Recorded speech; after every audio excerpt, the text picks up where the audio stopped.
Energi nuklir sejak pertengahan abad ke-20 dipandang sebagai simbol kemajuan teknologi dan kekuatan industri. Dengan kemampuan menghasilkan listrik dalam jumlah besar, negara-negara maju berlomba membangun reaktor nuklir sebagai sumber energi alternatif. Namun, di balik janji efisiensi dan modernitas, tersimpan risiko yang sangat besar. Kesalahan kecil dalam pengoperasian, cacat desain, maupun bencana alam dapat berujung pada tragedi yang meninggalkan luka panjang bagi manusia dan lingkungan. Sejarah mencatat beberapa kecelakaan nuklir yang mengguncang dunia.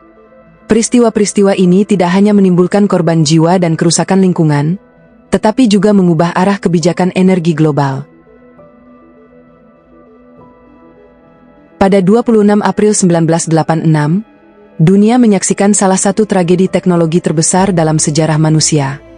Reaktor nomor 4 di pembangkit listrik tenaga nuklir Chernobyl, Ukraina, yang saat itu bagian dari Uni Soviet, meledak akibat kombinasi fatal, kesalahan uji coba operator dan cacat desain reaktor RBMK.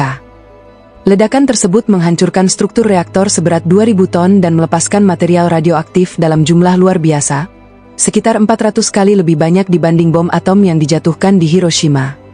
Awan radioaktif menyebar ke berbagai wilayah Eropa, memaksa evakuasi lebih dari 100.000 orang, termasuk seluruh penduduk kota Pripyat yang hanya berjarak beberapa kilometer dari lokasi. Dampak kesehatan langsung berupa paparan radiasi akut menewaskan puluhan pekerja dan petugas darurat. Namun, dampak jangka panjang jauh lebih besar, peningkatan kasus kanker tiroid, kerusakan ekosistem, serta terbentuknya zona eksklusi seluas 30 km yang hingga kini masih dianggap berbahaya bagi kehidupan manusia.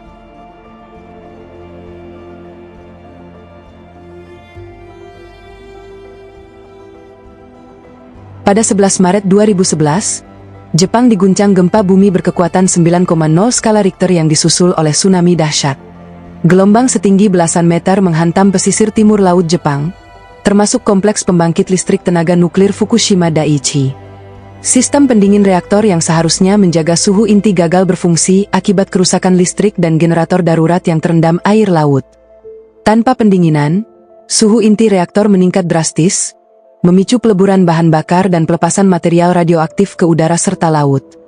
Ribuan warga harus dievakuasi, sementara pemerintah Jepang menghadapi krisis energi dan kepercayaan publik.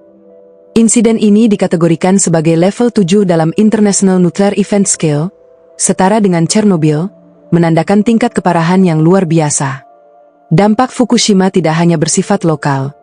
Dunia menyaksikan bagaimana bencana alam dapat memicu tragedi nuklir, sekaligus menimbulkan pertanyaan besar tentang keamanan energi nuklir di negara rawan gempa. Sebelum dunia mengenal tragedi Chernobyl, Uni Soviet sudah pernah mengalami kecelakaan nuklir besar di kompleks produksi plutonium Mayak, dekat kota Kayam, Ural Selatan. Pada 29 September 1957, sebuah tangki penyimpanan limbah radioaktif meledak akibat kegagalan sistem pendingin. Ledakan ini menebarkan awan radioaktif yang menyelimuti wilayah luas, mencemari tanah, air, dan udara. Ribuan orang terpapar radiasi, banyak desa harus dievakuasi, dan area terdampak dikenal sebagai East Ural Radioactive Area.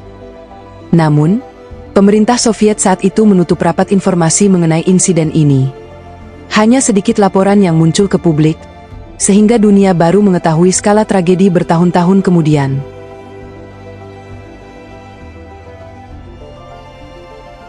Pada Oktober 1957, Inggris diguncang oleh kebakaran besar di reaktor nuklir Windscale, Cumbria. Reaktor yang digunakan untuk memproduksi plutonium bagi program senjata nuklir itu mengalami kegagalan sistem pendingin, sehingga grafit di dalam inti reaktor terbakar. Api berkobar selama 16 jam, sulit dikendalikan, dan akhirnya melepaskan material radioaktif ke atmosfer. Meski skala pelepasan tidak sebesar Chernobyl atau Fukushima, insiden ini tetap menimbulkan dampak serius. Susu dari peternakan di sekitar lokasi harus dimusnahkan karena terkontaminasi, dan kepercayaan publik terhadap program nuklir Inggris terguncang. Windscale Fire menjadi titik balik penting. Pemerintah Inggris mulai meninjau ulang kebijakan energi nuklir dan memperketat standar keselamatan reaktor.